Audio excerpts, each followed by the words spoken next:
My cheating wife's affair led to twins, but her plan to deceive me failed spectacularly. The intercom buzzed, jolting me from a restless sleep. My secretary's voice followed, calm but urgent. "Sir, there's a woman here. She insists on seeing you personally. It's urgent." Groggy, I splashed water on my face and made my way to the private office in my penthouse. The city stretched below me, its bustling streets, a stark contrast to my growing disdain for everything. This place, the people, even the company I had built on the 17 floors below.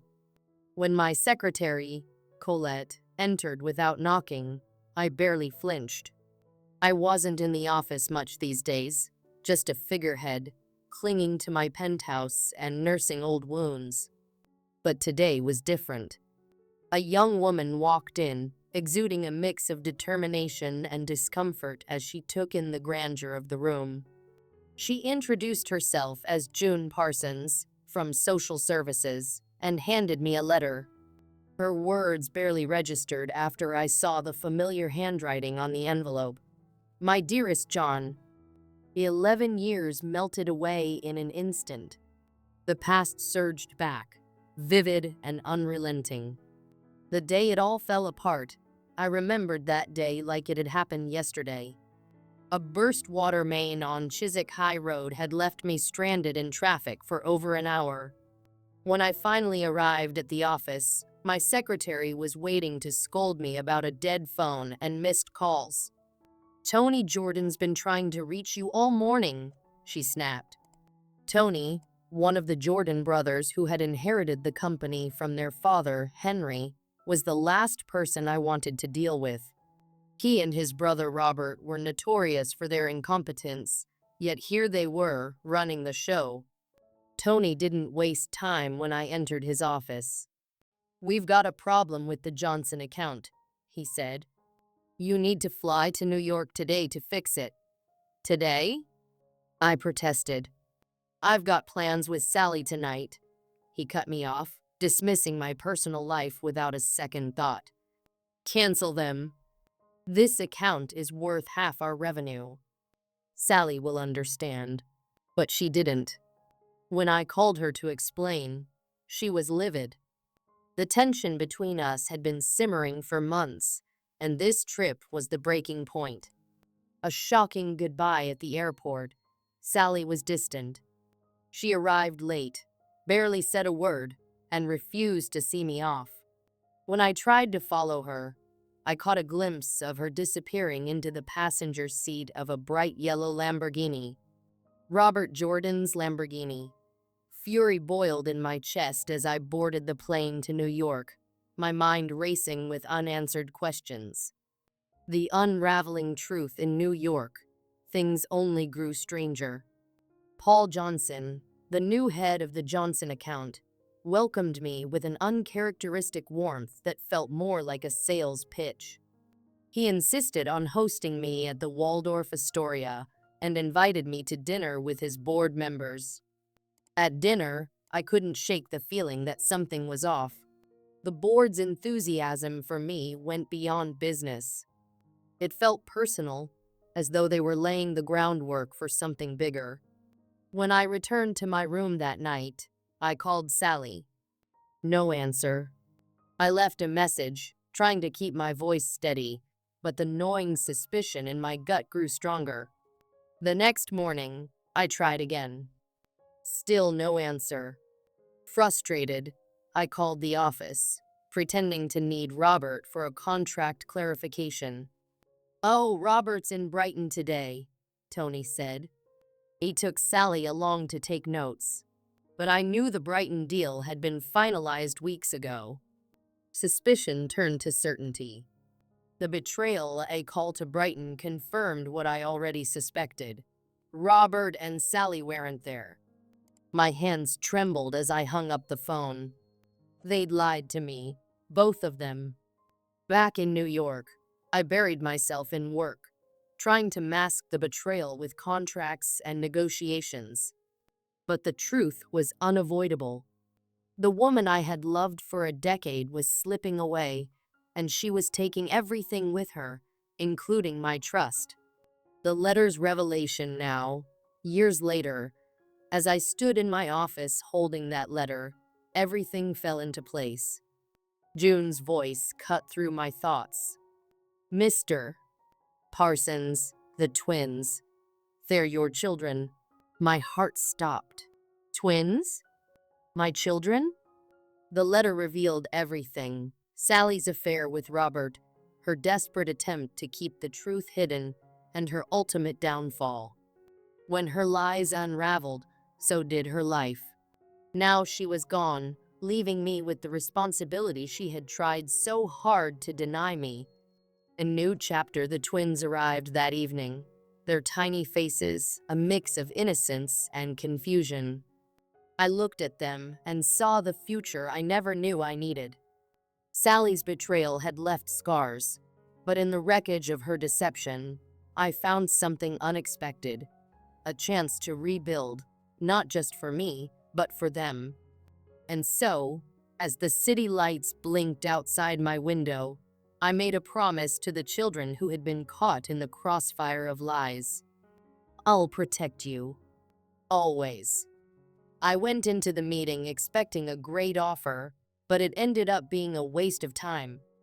Afterward, Paul, a few directors, and I headed to the rooftop to catch the helicopter. As usual, Petra joined us. She asked about my return to England and arranged a flight for later that day. On the golf course, I called my secretary back in Chiswick, letting her know I'd stay a few extra days. I didn't want anyone thinking I was back in the country yet. Petra overheard the call, noticing my unease. Concerned, she asked what was wrong. I hinted at personal troubles, and she offered to keep my return a secret so I could confirm my suspicions. Later that evening, Petra drove me to the airport, arranging for my belongings to be picked up from the Waldorf Astoria. On the flight home, I couldn't shake the feeling that something was off. When I landed, there was already a message waiting for me. John, it's Petra. Your wife called several times asking when you'd be home. I told her you were in meetings and booked on the Saturday flight. Was that okay? Perfect, I replied. Thanks, Petra. I booked a room at the Novotel near the airport and decided to drive by the house. At 4 a.m., Sally's car was in the driveway, but the house was dark. Suspicious, I called the house phone 4 times, no answer. I parked the car and quietly let myself in. The place was empty. I brewed some coffee and settled into the lounge to wait. The loud roar of a Lamborghini's exhaust woke me just before 8 a.m. From the window, I saw Sally step out with Robert, her coworker. They approached the house, laughing and oblivious. Come in, Bobby, she said. I'll just take a quick shower. Make some coffee while you wait. Neither noticed me sitting in the lounge, the door wide open. Sally disappeared upstairs while Robert fumbled in the kitchen. Moments later, Sally came back downstairs, wearing just a bra and thong, lingerie I'd never seen before.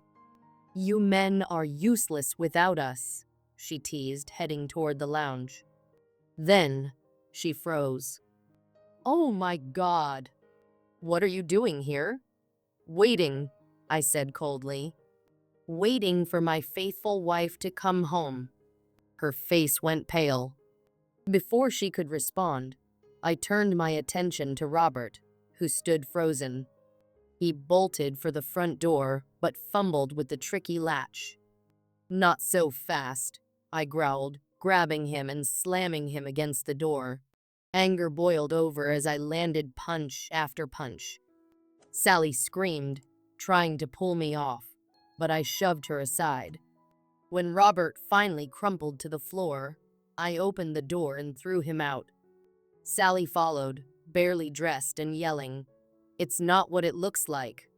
Ignoring her, I locked the door and poured myself a drink. Outside, neighbors started gathering. Sally banged on the window, shouting for me to listen, but her frantic knocking shattered the glass, cutting her arm.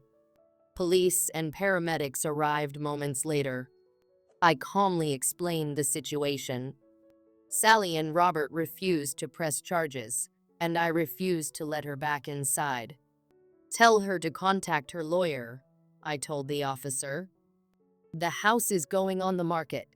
By the afternoon, Sally returned with friends to collect her belongings. She begged to talk, but I refused.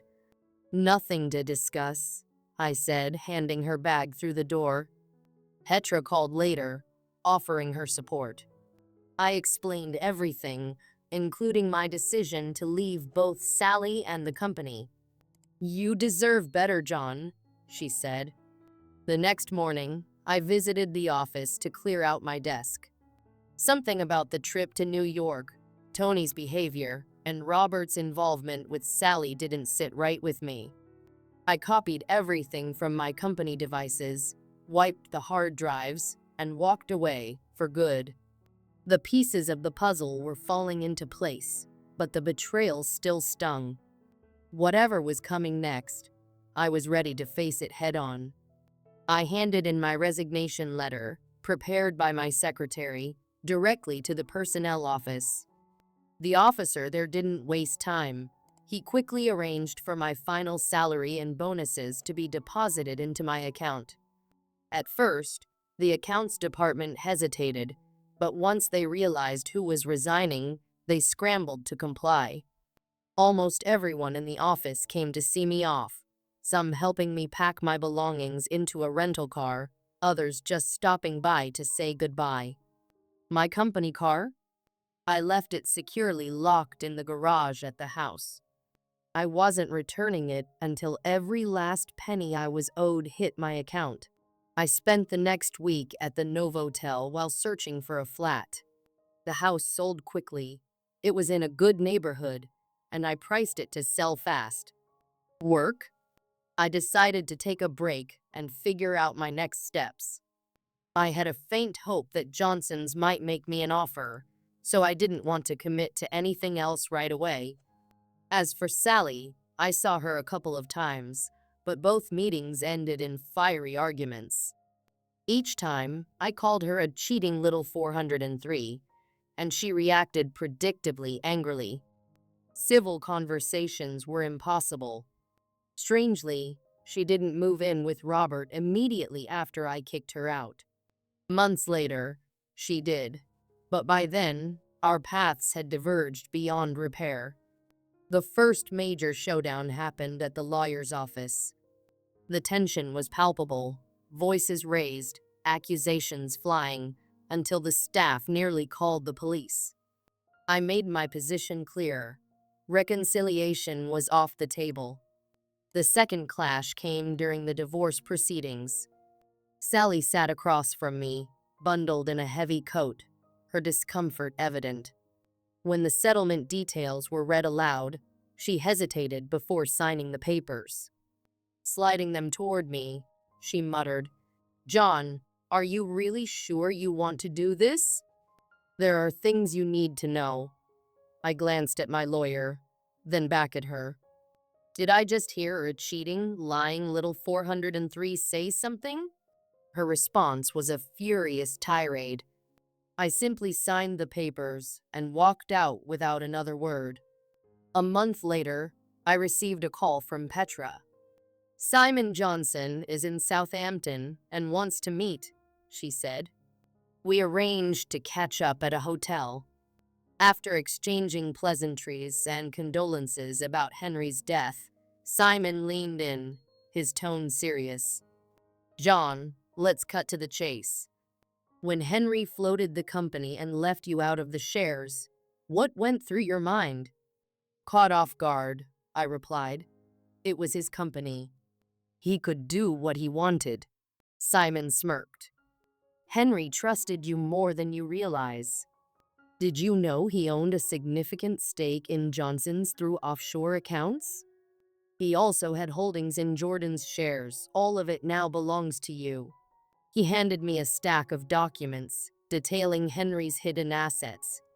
Simon explained that Henry had anticipated his son's incompetence and kept me at arm's length to shield me from the fallout. Henry's ultimate plan was for me to inherit everything, ensuring the company's survival under my leadership. Robert seduced Sally to push you out of the company, Simon revealed. And Henry, he doubted the boys were even his. DNA tests confirmed his suspicions years ago. My head spun. Simon laid out a ruthless yet brilliant plan. Tank Jordan and Sons, then quietly acquire its assets through offshore entities. Henry's legacy now rested in my hands. Years passed, and the Jordan brothers fell into bankruptcy, banned from holding directorships. Robert married Sally, likely aiming for a share of the money, but their union crumbled within a year. I fought to block her alimony claims. Sally ended up in a council flat, raising twins Robert had abandoned.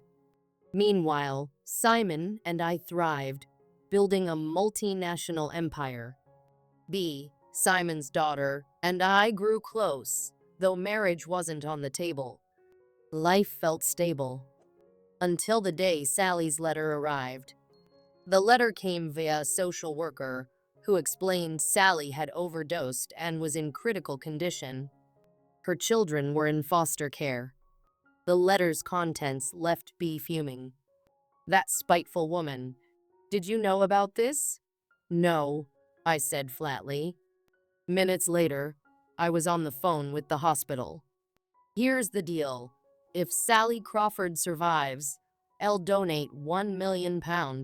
If she doesn't, you get nothing. Make sure no expense is spared. B frowned. Do you think they're not already doing everything they can?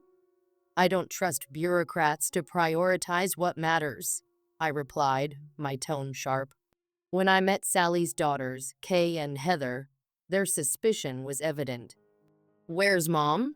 One asked. Is she going to die? Asked the other. The doctors are doing everything they can, I assured them. On the drive to my estate, Heather suddenly turned to me. You're our dad, aren't you? I met her gaze in the rearview mirror. Yes, I am. But I didn't know about you until today. If I had, it'd have been here sooner. Mom told us last week, Kay said softly. She said she never told you because she was mean to you. Sally eventually woke up, frail but lucid. I'm sorry, she whispered. I placed her letter in her trembling hands. The girls are safe with me, but you'll never keep them from me again. Tears filled her eyes. I regret everything. What I did to you. It was wrong. You've said enough, I replied. What matters now is the girls. They need you. Don't let them down. Sally recovered enough to live in a cottage on my estate, raising Kay and Heather until they left for college. But her strength waned. Cancer came for her, and this time she didn't fight. After her passing, B and I married. Our relationship is steady, comforting.